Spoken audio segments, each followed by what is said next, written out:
Hello everyone, hello दोस्तों, मेरे देश के समस्त छात्र छात्राओं को नमस्कार, मेरा प्यार भरा प्रणाम। उम्मीद करता हूं आप सब बहुत अच्छे होंगे, खुश होंगे, मस्त होंगे, स्वस्थ होंगे और अपने एग्जाम की तैयारी करने में व्यस्त होंगे। ऐसी उम्मीद मैं आपसे करता हूं और मैं दीपक आप सभी का दीप लर्निंग पॉइंट के इस ऑफिशियल यूट्यूब चैनल पर तहे दिल से वेलकम करता हूं। पूरे उत्साह और उमंग के साथ आप सभी का स्वागत करता हूं और फिर से हाजिर हूं आपके साथ जीएस रिवीजन के इस महफिल में, जिसमें हम हर रोजाना एक क्लास कर रहे हैं। जो क्लास आपके लिए ये लगा लो रामबाण है, यानी कि जिसमें हम कर रहे हैं miscellaneous practice PYQ, previous year question की हम मिसलेनियस प्रैक्टिस कर रहे हैं।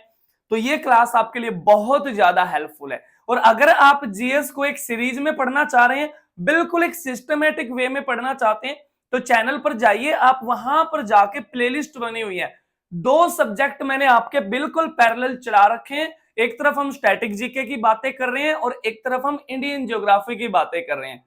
तो दोनों ही सीरीज बहुत इंपॉर्टेंट है। स्टैटिक जीके वाली तो बहुत ज्यादा इंपॉर्टेंट है, क्योंकि स्टैटिक का मतलब होता है कि एवरग्रीन जीके। एवरग्रीन मतलब जो हर एग्जाम में आएगी, कोई भी एग्जाम क्यों ना हो। कुछ एक टॉपिक ऐसे हैं, जैसे अवार्ड्स एंड ऑनर वाला टॉपिक है, उससे क्वेश्चन आएगा ही आएगा। जैसे आपके क्लासिकल डांस है, उससे क्वेश्चन आएगा ही आएगा। जैसे आपका स्पोर्ट्स है, Olympic, para Olympic, Asian games, Commonwealth games, इनसे क्वेश्चन आएंगे ही आएंगे। तो स्टैटिक जीके की सीरीज चला रखी है, साथ के साथ में मैंने आपको इंडियन ज्योग्राफी की सीरीज भी चला रखी है। तो उससे जुड़िए, आप बिल्कुल पहली क्लास से जुड़िए, फिर देखना आपका कॉन्फिडेंस धीरे धीरे बूस्ट होने लगेगा जीएस के अंदर। तो चलो अगला क्वेश्चन बताएंगे आज आप नृत्यों से। ये क्वेश्चन कि पोनुंग और टप्पू किस राज्य के लोकप्रिय नृत्य हैं। पोनुंग और टप्पू ऑप्शन है आपके छत्तीसगढ़, अरुणाचल प्रदेश, गोवा और बिहार। तो पोनुंग एवं टप्पू यहां लिख देता हूं मैं, पोनुंग एवं टप्पू ये कहां के हैं? ये आपके अरुणाचल प्रदेश के नृत्य हैं। अरुणाचल प्रदेश, और अरुणाचल प्रदेश जब लिख लिया तो इसके साथ में लिख लो 1987। 1987 में बना है आपका अरुणाचल प्रदेश। देखो जितने भी पूर्वोत्तर के राज्य हैं, ये सारे है ना असम से टूट के अलग हुए हैं। पहले बहुत बड़ा राज्य था असम, सारे असम से ही टूट के अलग हुए हैं। और 1987 में ही एक राज्य अलग हुआ, अलग नहीं हुआ, उसको पूर्ण राज्य का दर्जा मिला, गोवा को। गोवा को भी 1987 में पूर्ण राज्य का दर्जा प्राप्त हुआ था। हालांकि गोवा पर किसका अधिकार था? पुर्तगालियों का अधिकार था। किस पर? गोवा पर। और पुर्तगालियों से हमने गोवा को आजाद कराया था 1961 में। लेकिन 1961 में हमने उस टाइम पर गोवा को यूटी बनाया था, यूनियन टेरिटरी, केंद्र शासित प्रदेश बनाया था। और इसके लिए हमने चलाया था ऑपरेशन विजय। ऑपरेशन विजय, और एक और ऑपरेशन विजय हमने चलाया था। देखो ऑपरेशन विजय 2 बार आएगा। एक और हमने ऑपरेशन विजय चलाया कब? ऑपरेशन विजय चलाया हमने जब कारगिल युद्ध को जीता, कारगिल वार को जब हमने जीता। कब? 1999 में, 1999 को। और फाइनली ये लड़ाई वैसे तो चली थी 60 दिन, लेकिन हमने 26 जुलाई 1999 को खदेड़ दिया था पाकिस्तान के जितने भी सैनिक वहां पर थे, और फाइनली अपना तिरंगा लहरा दिया था। तो उससे भी संबंधित है आपका ऑपरेशन विजय। और अगर आपसे पूछ ले, इसमें एक इंपॉर्टेंट क्वेश्चन पूछा जाता है आपसे, हमने तो ऑपरेशन विजय चलाया, हमारी आर्मी ने, पाक की जो आर्मी ने ऑपरेशन चलाया था उसका नाम क्या था? उसका नाम था ऑपरेशन बद्दर। ऑपरेशन बद्दर नाम था। और इसके साथ के साथ हमारी एयरफोर्स ने भी ऑपरेशन चलाया और हमारी नेवी ने भी ऑपरेशन चलाया, उनके भी नाम लिख लो। हमारी जो एयरफोर्स ने ऑपरेशन चलाया कारगिल युद्ध में, उसका नाम था आपका ऑपरेशन सफेद सागर, ऑपरेशन सफेद सागर। और नेवी ने जो चलाया उसका नाम था ऑपरेशन तलवार, ऑपरेशन तलवार। तो ये थे आपके कारगिल युद्ध से। तो पोनुंग और टप्पू से ही कहानी शुरू हुई थी। अरुणाचल प्रदेश का नृत्य है, अरुणाचल 1987 में बना है, 1987 में ही गोवा बना है। गोवा पर पुर्तगालियों का अधिकार था, गोवा को 1961 में आजाद कराया, यूटी बनाया, और उस ऑपरेशन का नाम क्या था? विजय। अब इसी से बात शुरू हो गई कि ऑपरेशन विजय और किससे संबंधित है? कारगिल वार से संबंधित है। ये मैंने आपको बातें बता दी कुछ कारगिल वार की। कारगिल वार में लास्ट टाइम दिया गया था परमवीर चक्र, जो इस भारत का सबसे सर्वोच्च सैन्य पुरस्कार है।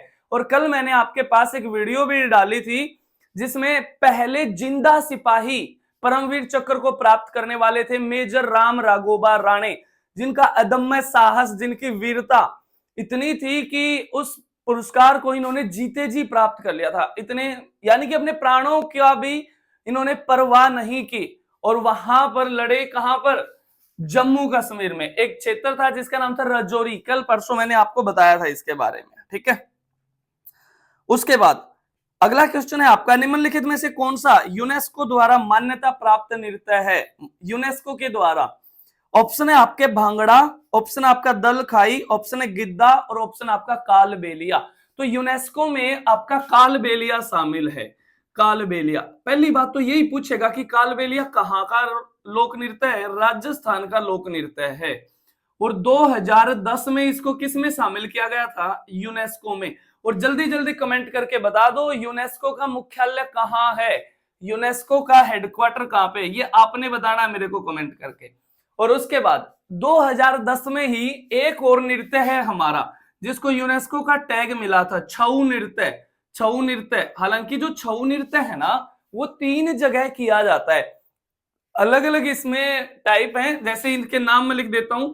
एक है आपका सरायकेला छऊ, सरायकेला छऊ, एक है आपका पुरलिया छऊ और एक है आपका मयूरभंज छऊ, मयूरभंज छऊ। जो सरायकेला छऊ है ना ये आपका झारखंड का है, झारखंड का है। पुरलिया छऊ आपका वेस्ट बंगाल का है और मयूरभंज छऊ आपका उड़ीसा का है। और मयूरभंज से एक बातें याद रख लेना, हमारी जो राष्ट्रपति हैं द्रौपदी मुर्मू, हमारी जो राष्ट्रपति हैं द्रौपदी मुर्मू वो मयूरभंज जिले से ही बिलोंग करती हैं। मयूरभंज जिले उड़ीसा का जिला है और हमारी पहली महिला आदिवासी राष्ट्रपति हैं, पहली महिला आदिवासी राष्ट्रपति हैं। अगर इनकी जनजाति पूछ ले तो संथाली जनजाति है, संथाली जनजाति है। इतनी सी बातें याद रखोगे। और जल्दी से राष्ट्रपति से एक क्वेश्चन बता दो कमेंट करके कि एकमात्र व्यक्ति जो इस भारत के 2 बार राष्ट्रपति बने हैं, 2 बार जो राष्ट्रपति बने हैं उनका नाम आप बताएंगे, ठीक है। तो ये बातें आप याद रखोगे और साथ के साथ में एक और याद रखोगे 3 नृत्य हैं जिनको यूनेस्को की सूची में शामिल किया गया है, यानी कि जिनको विश्व विरासत स्थल का टैग मिला है। तीसरा नृत्य है आपका, दूसरे मार्कर से लिख देता हूं, तीसरा नृत्य है आपका गरबा। अगर आप देखते हो तारक मेहता का उल्टा चश्मा, देखते हो या नहीं देखते हो बताओ जल्दी से कमेंट करके। देखते हो? जेठालाल और बबीता की कहानियां देखते हो? देखते होंगे आप, ठीक है। तो गरबा जो नृत्य है ये कहाँ का है? ये गुजरात का है, ये गुजरात का है। और ये गरबा नृत्य ये भी आपका यूनेस्को में शामिल किया गया और ये 15वीं साइट है यूनेस्को की। किस कैटेगरी में? इंटेंजिबल कैटेगरी में, इंटेंजिबल कैटेगरी में, यानी कि अमूर्त विश्व विरासत स्थलों की सूची में 15वीं जो आपकी साइट है वो है गुजरात का गरबा, ठीक है। और अगर मैं आपसे पूछूं कि सबसे पहली यूनेस्को की इंटेंजिबल साइट कौन सी थी, तो सबसे पहले 2008 में शामिल किया गया था वैदिक जप को, वैदिक जप को, ठीक है, बहुत इंपॉर्टेंट है वैदिक जप। और उसी टाइम किया गया था कुटियाट्टम, कुटियाट्टम ये केरला का रंगमंच थिएटर है कुटियाट्टम। और मैं कुछ एक यहां पर लिख दूं सारी इंटेंजिबल साइट अगर मैं बताऊं आपको तो कुटियाट्टम है और मुदियेट्टू है, मुदियेट्टू ये भी कहां का है? ये दोनों ही केरला के हैं, केरला के हैं। और इसी में आ जाएगा हमारा योगा को शामिल किया गया, योगा को 2016 में शामिल किया गया। और इसमें शामिल किया गया आपका नौरोज, नौरोज, नौरोज क्या है? नौरोज है ना एक फेस्टिवल है जो ईरानी या फारसी नववर्ष है, ईरानी या फारसी नववर्ष है, जो किसके द्वारा शुरू किया गया था? अरे जो शुरू किया गया था बलबन के द्वारा, बलबन के द्वारा, ठीक है। आपने पढ़ी होगी ना दिल्ली सल्तनत, दिल्ली सल्तनत अगर आपने पढ़ी है तो बलबन का नाम सुना होगा। अरे बलबन ने ही तो चलाई थी कौन सी प्रथा? सिजदा और पाइबोस, सिजदा और पाइबोस प्रथा किसने चलाई थी? बलबन ने चलाई थी। तो बहुत फेमस है बलबन। ऐसा व्यक्ति था भाई साहब, वजीर रह के भी 20 साल वजीर रह के भी राज कर गया दिल्ली सल्तनत में, ठीक है। नसीरुद्दीन मोहम्मद शाह जब था 1246 से लेकर, सुन लो बातें, 1246 से लेकर 1266 तक, तो बलबन रहा वजीर, और 1266 से लेकर 1287 तक फिर ये रहा किस इसका सुल्तान। और 87 में बलबन की मृत्यु हो गई। और कैसे हो गई? अरे बलबन का एक बेटा था जिसका नाम था शहजादा मोहम्मद। क्या नाम था? शहजादा मोहम्मद। अब पता भी नहीं कहां से कहां चले गए हम। एक क्वेश्चन शुरू हुआ था पोनुंग टप्पू वाला, और ऐसे ही कहानी जुड़ती जाती है। देखो मिसलेनियस प्रैक्टिस ऐसी ही होती है, इसीलिए मैं कहता हूं ये क्लास उन बच्चों के लिए बहुत ज्यादा हेल्पफुल है जिन्होंने जीएस को एक बार पढ़ लिया है, जिन्होंने हिस्ट्री भी पढ़ ली है, पॉलिटिकल भी पढ़ लिया, ज्योग्राफी भी पढ़ ली, साइंस सब जिन्होंने पढ़ लिया, उनके लिए ये क्लास भाई साहब रामबाण है, रामबाण है। आप इसकी सीरीज से जुड़िए बिल्कुल पहली क्लास से, फिर देखना कितने क्वेश्चन हम एक क्लास में कर रहे हैं। तो शहजादा मोहम्मद ये एक अभियान पे भेजा था जब मंगोलों ने आक्रमण कर दिया था दिल्ली सल्तनत के ऊपर, और उस अटैक के दौरान या उस अभियान के दौरान ये मारा गया, और अपने बेटे की मृत्यु का दुख सहन नहीं कर पाया बलबन, और इसीलिए फिर बलबन भी चल बसा। और बलबन तो भाई साहब हैशटैग कर्मा रिटर्न्स बैक, जो बांटोगे लौट के जरूर आएगा, चाहे आप ज्ञान बांट लो, इज्जत बांट लो, नफरत बांट लो, प्यार बांट लो, मोहब्बत बांट लो, ये सीधा सा रूल है सोसाइटी का। यहां पर जो बांटोगे वापस लौट के जरूर आएगा। तो इसके कर्म वापस लौट कर आए। क्यों? क्योंकि इसने कौन सी नीति चला रखी थी? इसने लो और हड़प वाली नीति चला रखी थी। लो एवं हड़प वाली नीति चलाई थी बलबन ने। क्या थी ये लो और हड़प वाली नीति? ये नीति थी कि अगर कोई व्यक्ति बलबन के दरबार में आता है और उसका कोई भी काम है, या तो वो बात मान ले बलबन की, अगर नहीं मान रहा है तो उसका धड़ सीधा तलवार से अलग कर दिया जाएगा, उसका सिर धड़ से अलग कर दिया जाएगा। ऐसी कुछ कहानी थी बलबन की, ठीक है। तो देख लो, अपनी बेटे की फिर मृत्यु का दुख सहन नहीं कर पाया और चल बसा बलबन, ठीक है। किस वंश में था? किस वंश में था? अरे गुलाम वंश में था। गुलाम वंश, गुलाम वंश जिसको क्या कहा जाता है? मामलुक वंश भी कहा जाता है। मामलुक वंश जो दिल्ली सल्तनत का पहला वंश था। दिल्ली सल्तनत का, दिल्ली सल्तनत कब से कब तक चली है? 1206 से आपकी 1526 तक चली है, ठीक है। दिल्ली सल्तनत आपकी 1200 से चली है, शायद 1200 से या 1206 से, चेक कर लेना आप एक बार, ठीक है। और जिसमें 5 वंश रहे हैं मुख्य, कौन से?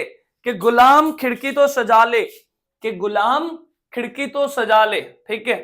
गुलाम से गुलाम वंश, खिड़की से खिलजी वंश। खिलजी वंश जिसका कार्यकाल सबसे कम रहा है दिल्ली सल्तनत के अंदर, खिलजी वंश का। और फिर गुलाम खिड़की तो से तुगलक वंश। तुगलक वंश का कार्यकाल सबसे ज्यादा रहा है दिल्ली सल्तनत के अंदर। 94 साल राज किया है किसने? तुगलक वंश ने। और उसके बाद फिर आया आपका सैयद वंश, और फिर आया आपका लोधी वंश जो आपका अफगानी वंश था, ठीक है, जो आपका अफगानी वंश था, ठीक है। तो इतनी क्लास आज के लिए रखें, काफी है, या और एक दो क्वेश्चन कर लिया जाए? एक आधा क्वेश्चन और ले लेते हैं हम, एक आधा क्वेश्चन और ले लेते हैं। एक क्वेश्चन ले लेते हैं हम, नदियों से ले लेते हैं। एक क्वेश्चन पूछा गया है आपसे कि घाट प्रभा किसकी सहायक है? घाट प्रभा जो नदी है वो किसकी सहायक है? यहां लिख देता हूं, यहां पर। तो जो घाट प्रभा है वो किसकी सहायक है? वो आपकी कृष्णा की सहायक है। और कृष्णा को कहा गया है क्या? अरे डायमंड रिवर बोला गया भारत की, डायमंड रिवर। थोड़े मोटे हीरे के अवसाद पाए जाते हैं कृष्णा नदी में। और जल्दी से कमेंट करके बता दो, कमेंट जरूर किया करो, जो पर्सन आपसे पूछता हूं अगर आपको पता है तो जरूर बताया करो। भारत में हीरे की खान कहां कहां पर है? 2 ही खान है भारत में हीरे की, दोनों ही बता दो अगर आपको पता है तो घाट प्रभा है, और कृष्णा की सहायक मैं आपको बता दूं माल प्रभा है। घाट प्रभा है, माल प्रभा है। फिर उसके बाद फिर इसमें लिखेंगे आप भीमा है, भीमा है, कोयना है, कोयना है, मूसी है। और मूसी नदी के तट पे क्या स्थित है?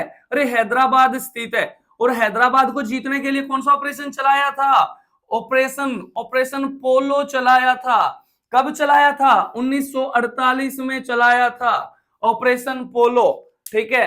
मैंने ज्योग्राफी पढ़ा रखी है, उसमें बताई है ये सारी बातें। एक्चुअल में जो ये मिसलेनियस प्रैक्टिस आई है ये कहां से निकल के आई है? ये आपकी सीरीज से निकल के आई है। तो इसीलिए सीरीज से जुड़ना ना भूलें। जो 2 प्लेलिस्ट बनी है, एक आपकी स्टैटिक जीके, एक आपकी इंडियन ज्योग्राफी। आप उस सीरीज से जुड़िए, फिर देखना आप कितना कॉन्फिडेंस महसूस करोगे। ये जो प्रैक्टिस है ये उसी से तो निकल के आई है, जो हम रोजाना मिसलेनियस प्रैक्टिस कर रहे हैं। तो उससे जुड़ना बिल्कुल भी ना भूले। देखना आप कितना कॉन्फिडेंस महसूस करोगे एक समय के बाद। लेकिन हाँ, एक बात माननी है आपने, उससे जुड़ना है तो बिल्कुल पहली क्लास से जुड़ना है, बिल्कुल पहली क्लास से जुड़ना है, ठीक है। चलो उसके बाद कृष्णा की और एक आध सहायक नदी अगर मैं बताऊं आपको, कृष्णा की और सहायक है आपकी दूध गंगा। दूध गंगा भी इसी की सहायक है, पंचगंगा भी इसी की सहायक है, ठीक है, इसी की सहायक है। और गंगा से ही है दो फेमस सहायक नदी, जिनका नाम है, एक का नाम है पेनगंगा और एक का नाम है वेनगंगा। और ये किसकी सहायक है? ये गोदावरी की सहायक है भाई साहब, गोदावरी की सहायक है। गोदावरी जो साउथ इंडिया की सबसे लंबी नदी है, दक्षिण भारत की सबसे लंबी नदी है गोदावरी। और गोदावरी नदी आंध्र प्रदेश में जाके डेल्टा बनाती है और बंगाल की खाड़ी में जा गिरती है। और अगर डेल्टा पूछ ले कहां बनाती है, तो डेल्टा बनाती है आपका एक शहर है आंध्र प्रदेश का, जिसका नाम है राजमुंद्री। राजमुंद्री वहां बनाती है। और राजमुंद्री से याद रख लोगे एक शब्द तंबाकू। अरे तंबाकू अनुसंधान केंद्र है कहां पर? आपका राजमुंद्री में। इतनी सी बातें बता दोगे? तो मेरे ख्याल से आज की क्लास यहीं तक रखते हैं, बाकी बातें कल करेंगे, सेम टाइम सेम जगह अगले दिन। तब तक के लिए खुश रहो, मस्त रहो, स्वस्थ रहो, अपना ख्याल रखो और अपने घर वालों का ख्याल रखो। और लास्ट में आपको एक शायरी सुना दी जाए, कई दिन हो गए हैं शायरी सुनाई, तो जल्दी से शायरी सुन लो इरशाद इरशाद वाली, और फिर क्लास को खत्म करते हैं। वाह वाह करिएगा। कि हाल ना पूछो कैसे हैं, कि हाल ना पूछो कैसे हैं, और बिल्कुल पहले जैसे हैं। और रिश्ते सारे फीके हैं, सबसे ऊपर पैसे हैं। और तुम ही बदले बदले से लगते हो, कि तुम ही बदले बदले से लगते हो। हम तो बिल्कुल पहले के पहले जैसे हैं। और आके मिल लो ना एक दफा हमसे, अरे आके मिल लो ना एक दफा हमसे। हम आए तुम्हारे शहर जैसे तैसे हैं। और हाँ होगा कोई वो राजकुमार, हाँ होगा कोई वो राजकुमार। देख लो हम तो ऐसे हैं, देख लो हम तो ऐसे हैं। तो चलिए मिलता हूं फिर आपसे अगली क्लास में, सेम टाइम सेम जगह अगले दिन। तब तक के लिए एकदम खुश रहो, मस्त रहो। जय हिंद, जय भारत, वंदे मातरम।